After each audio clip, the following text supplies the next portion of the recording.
പ്രിയപ്പെട്ടവരെ, ഈ അബു അരീക്കോടിൻ്റെ മരണം ഉണ്ടല്ലോ, അതുമായി ബന്ധപ്പെട്ട് ചില കാര്യങ്ങൾ പൊതുസമൂഹത്തിൻ്റെ മുമ്പിൽ പറയാൻ വേണ്ടിയിട്ടാണ് ഞാൻ ഈ വീഡിയോ ചെയ്യുന്നത്.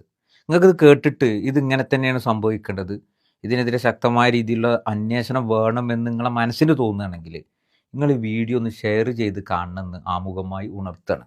ഇത് വെറുതെ എന്തെങ്കിലും ഒരു പറയുന്ന ഒരു കാര്യമല്ല. കാരണം ഇന്നലെ സംഭവിച്ച ഒരു വിഷയത്തിൽ ഇന്ന് വൈകുന്നേരം രാത്രിയോട് കൂടി ഈ വിഷയത്തിലൊരു വീഡിയോ ചെയ്യണമെന്നുണ്ടെങ്കിൽ ചില കാര്യങ്ങൾ പൊതുസമൂഹം ചർച്ച ചെയ്യേണ്ടതുണ്ട് എന്നുള്ളതുകൊണ്ടാണ്. അതായത് അബുവിൻ്റെ മരണം എന്ന് പറഞ്ഞു കഴിഞ്ഞാൽ അബുവിനെ നമുക്ക് എങ്ങനെ അറിയാം? ഇപ്പോൾ CPMൻ്റെ ഒരു സൈബർ പോരാളി എന്ന് തന്നെയാണ് അബുവിനെ നമുക്ക് വിശേഷിപ്പിക്കാനുള്ളത്.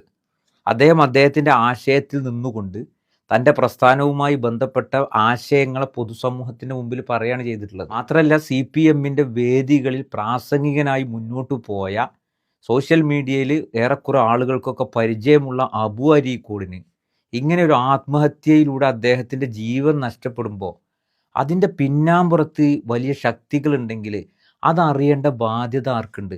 ജനസമൂഹത്തിനുണ്ട്. അത് ചർച്ച ചെയ്യപ്പെടേണ്ടതാണ്. ചർച്ച ചെയ്യപ്പെട്ടാൽ മാത്രം പോരാ, സർക്കാർ കേസെടുത്തുകൊണ്ട് അതിൻ്റെ പിന്നാമ്പുറ ശക്തികളുണ്ടെങ്കിൽ അവരെ പൊതുസമൂഹത്തിൻ്റെ മുമ്പിൽ കൊണ്ടുവരിക മാത്രമല്ല, അവർക്കെതിരെ ശക്തമായ നടപടി സ്വീകരിക്കണം എന്നുള്ളതാണ് എനിക്ക് ഈ ഒരു അവസരത്തിൽ പറയാനുള്ളത്. ഏതായാലും പോലീസ് ഇപ്പോൾ കേസെടുത്തിട്ടുണ്ട്, അന്വേഷണം നടക്കട്ടെ. അതായത് പറയുന്നത് അബുവിൻ്റെ മരണവുമായി ബന്ധപ്പെട്ട് ഇപ്പോൾ പുറത്തു വരുന്നത് ഒരു ഓൺലൈൻ ആപ്പ് വഴിയുള്ള തട്ടിപ്പുമായി ബന്ധപ്പെട്ടിട്ട് എന്നാണ്. അതായത് ആ തട്ടിപ്പിനെ കുറിച്ചൊക്കെ പറയുന്നത് എങ്ങനെയാണെന്ന് ചോദിച്ചു കഴിഞ്ഞാൽ, പോലീസ് നിരന്തരമായി അത്തരം തട്ടിപ്പുകളും മറ്റുമൊക്കെ അവയർനെസ് കൊടുക്കുന്നുണ്ട്, ജാഗ്രതാ നിർദ്ദേശങ്ങൾ കൊടുക്കുന്നുണ്ടെങ്കിലും ഈ സാമ്പത്തിക പ്രതിസന്ധിയിൽ പെട്ട് പോയി കഴിഞ്ഞാൽ ഒരു 2000 റുപ്യ കടം വാങ്ങും. അവരത് അയച്ചു തന്നാൽ, ഈ ആപ്പ് വഴിയുള്ളൊരു പ്രശ്നം അതാണല്ലോ, 2000 റുപ്യ വാങ്ങും, അത് ഇത്ര 10 ദിവസത്തിൻ്റെ ഉള്ളിൽ ഇത്ര രൂപ അടക്കണം എന്ന് പറയുമല്ലോ. അങ്ങനെ ആ രൂപ അയക്കണോടുകൂടി ചോദിക്കാതെ തന്നെ 5000 റുപ്യ അയച്ചു തരും. അത് പിന്നെ 8000 തിരിച്ചടക്കണം. അങ്ങനെ കൂട്ടി 40-50 ഇങ്ങോട്ട്, അതായത് അവരുടെ കൈകളിലാണ് നമ്മുടെ ക്രയവിക്രയം ഉണ്ടാവുക എന്നുള്ളത് കൊണ്ട് തന്നെ ഇവരെ തടയാൻ പറ്റില്ല. മാത്രമല്ല, അത് തിരിച്ചടച്ചിട്ടില്ലെങ്കിൽ ഇവർ നമ്മളെ ഫോട്ടോ ഉപയോഗിച്ച് വേണ്ടാത്ത അശ്ലീല ചിത്രീകരണം നടത്തി അങ്ങനെ ഭീഷണിപ്പെടുത്തുന്ന ഒരു തരം തട്ടിപ്പ് നമ്മൾക്കിടയിലുണ്ട് എന്നുള്ളതാണ്. അതിൽ വീണു പോയോ എന്നുള്ളതാണ് ഒരുപാട് ആളുകൾ പുറത്ത് അബുവുമായി ബന്ധപ്പെട്ട് പറഞ്ഞുകൊണ്ടിരിക്കുന്ന ഒരു കാര്യം. കൂട്ടത്തിൽ പല വിഷയങ്ങളും പറയുന്നുണ്ട്. അബുവിനെ ചില സോഷ്യൽ മീഡിയ പ്ലാറ്റ്ഫോമിലുള്ള ആളുകൾ ചില ആളുകളുമായിട്ട് ബന്ധപ്പെടുത്തിക്കൊണ്ട് മദ്യം പറയാനും മറ്റുമൊക്കെ ഉപയോഗിച്ചുകൊണ്ട് വലിയ രീതിയിലുള്ള പണം ആവശ്യപ്പെടലിന് എന്നുള്ള രീതിയിലൊക്കെയുള്ള സംസാരങ്ങൾ വരുന്നുണ്ട്. ഏതായാലും ഇത് ഏത് മേഖലയാണെങ്കിലും ഇത് അന്വേഷിക്കപ്പെടേണ്ടതുണ്ട്. അതിൻ്റെ പിന്നാമ്പുറത്തുള്ള ആളുകളെ ഉണ്ടെങ്കിൽ പുറത്തു കൊണ്ടുവരേണ്ടത്. പോലീസ് ഇതിൽ അലംഭാവം കാണിക്കുക. കാര്യം കേരള പോലീസിലാണ് ഇതിൻ്റെ എല്ലാവിധ വിശ്വാസവും ജനങ്ങൾ അർപ്പിക്കുന്നത്. ഭരണകൂടം മനസ്സിലാക്കേണ്ടത് നിങ്ങളുടെ ഒരു STPൻ്റെ ഒരാളല്ല, നിങ്ങളുടെ രാഷ്ട്രീയ പാർട്ടിയുമായി ബന്ധപ്പെട്ട് നിങ്ങളുടെ ഒരു സൈബർ പോരാളിയാണ്. നിങ്ങളുടെ രാഷ്ട്രീയവുമായി ബന്ധപ്പെട്ട് ആരെന്ത് പറഞ്ഞാലും അതിനെതിരെ ആ ആശയത്തിൽ നിന്നുകൊണ്ട് പ്രതിഷേധിക്കുന്ന ഒരു വ്യക്തിയാണ്. നിങ്ങളുടെ പ്രഭാഷണ വേദികളിലെ ഒരു പ്രാസംഗികനാണ്.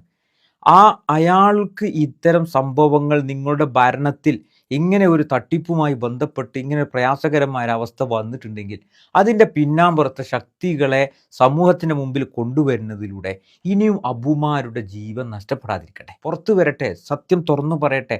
ഇന്നാലിന്ന ആളുകളാണ് വിളിക്കുന്ന ആ നമ്പർ പോലീസിന് കൈമാറിയിട്ട് അവരെ കൂടി പ്രതി ചേർത്തുകൊണ്ട് ഈ ഒരു വലിയ ദുരന്തത്തെ നമുക്ക് ഇവിടുന്ന് ഒഴിവാക്കേണ്ടതുണ്ട്. ഈ വലിയൊരു ടീമിനെ, ഈ ഒരു മാഫിയ ടീമിനെ ശരിക്കും ഇവിടുന്ന് ഒഴിവാക്കേണ്ടതുണ്ട്.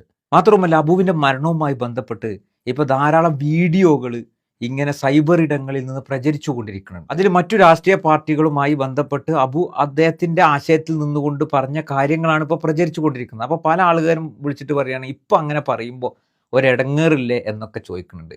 നമ്മൾ മനസ്സിലാക്കേണ്ടത്, ഇപ്പോൾ യാസിർ പൂക്കോട്ടുംപാടം ഈ ലോകത്ത് നിന്ന് പോയാൽ ഞാനിവിടെ പറഞ്ഞ കാര്യങ്ങളെ വീണ്ടും അത് ആ രീതിയിൽ തന്നെ വരും. അതങ്ങനെ തന്നെയാണ് വരേണ്ടതും.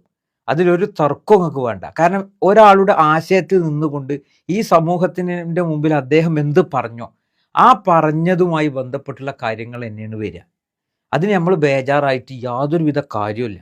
നമുക്ക് ഇതൊന്നും അല്ല ഇവിടെ പ്രശ്നം. ഇവിടുത്തെ പ്രശ്നം എന്താണെന്ന് ചോദിച്ചു കഴിഞ്ഞാൽ, അബുവിൻ്റെ മരണവുമായി ബന്ധപ്പെട്ട് ശക്തമായ രീതിയിലുള്ള ഒരു അന്വേഷണം ഉണ്ടാവേണ്ടതുണ്ട്. അതൊരു സാധാരണ രീതിയിലുള്ള ഒരു ആത്മഹത്യ ആയിട്ട് നമുക്ക് തോന്നുന്നില്ല. കാരണം അബുവിന് അങ്ങനെ ചെയ്യേണ്ട ഒരു ആവശ്യമില്ല എന്നുള്ളതാണ് നമുക്ക് അവിടുന്ന് മനസ്സിലാകുന്ന, അവിടുന്ന് കിട്ടുന്ന വിവരങ്ങളുടെ അടിസ്ഥാനത്തിൽ അബുവിനെ കൃത്യമായി അറിയുന്ന ആളുകളിൽ നിന്ന് പോലും അങ്ങനെ ചെയ്യേണ്ട ഒരു ആവശ്യമില്ല. അതിനേക്കാൾ എന്തോ ഒരു ഭയാനകമായ ഒരു പ്രതിസന്ധി ജീവിതവുമായി ബന്ധപ്പെട്ട് അബുവിന് ഉണ്ടായിട്ടുണ്ട് എന്നുള്ളതാണ് നമുക്ക് അറിവാകുന്ന വിവരം. പോലീസ് കൃത്യമായി അന്വേഷിച്ചാൽ ഇതിൻ്റെ നിജസ്ഥിതി പുറത്ത് കൊണ്ടുവരാൻ സാധിക്കും.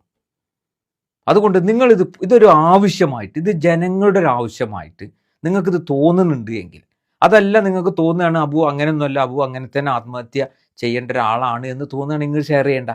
നേരെ മറിച്ച് ഇതൊരു ശക്തമായ പ്രതിഷേധമായിട്ട്, അതായത് ജനങ്ങളുടെ ഒരു ആവശ്യം. ഇതിപ്പോൾ നിങ്ങൾക്കറിയാലോ, ഇതിപ്പോൾ എൻ്റെ രാഷ്ട്രീയ പാർട്ടിയുടെ ഒരു പ്രതിനിധിക്ക് വേണ്ടിയിട്ടല്ല ഞാൻ സംസാരിക്കുന്നത്. നേരെ മറിച്ച് ധാരാളം ആശയങ്ങൾ കൊണ്ട് വിയോജിപ്പുള്ള ധാരാളം ആളുകൾ നമുക്കിടയിലുണ്ടാവും.